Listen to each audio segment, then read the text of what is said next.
Ինչ վերաբերում է պարոն Դանիելյան կոնյակագործությանը, ես մի փոքր ուղղակի անդրադառնամ, ձեզ համար կիսվեմ որոշակի տեղեկություններով, ընդհանուր առմամբ այս խնդիրը արձանագրվեց, սկսեց նշմարվել 2025 թվականի ապրիլ ամսին, եւ պետք է ասեմ, որ 2025 թվականի ապրիլ ամսից մինչ օրս ես սա ամենօրյա կտրվածքով նաեւ այս տեղեկատվությունը ուշադրության կենտրոնում է եւ մենք գրեթե ամեն ժամյա կտրվածքով վերամշակող կազմակերպությունների հետ կապի մեջ ենք եւ այն բոլոր տեղեկատվությունը, որը մեզ հասանելի է, մենք նաեւ խորհրդակցում եւ կիսում ենք գործարարների հետ եւ դա կարող են փաստել նաեւ գրեթե բոլոր գործարարները։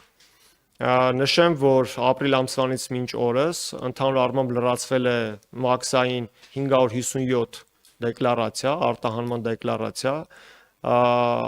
վերջնակետին հասել են 391 դեկլարացիա ավարտված է համարվում, նշանակում է օրինակ, եթե արտահանվել է Ռուսաստանի Դաշնություն, ապա ապրանքը արտահանվել է եւ հասել է Ռուսաստանի Դաշնության մաքսային մարմնին։ 391-ի մասով դա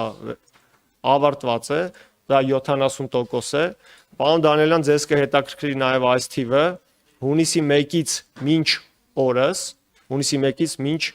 հունիսի 10-ը ներառյալ ՌԴ մաքսային մարմիններին հասել է 50 պարոն Խոջյան, հարգելի գործընկերներ, հետևում խնդրում եմ մի քիչ լուռ էլի։ Շնորհակալություն։ Հունիսի 1-ից մինչ օրս 50 բեռնատար արդեն հասել է ՌԴ մաքսային մարմիններին։ Արձագանքում եք, պարոն Դանիելյան։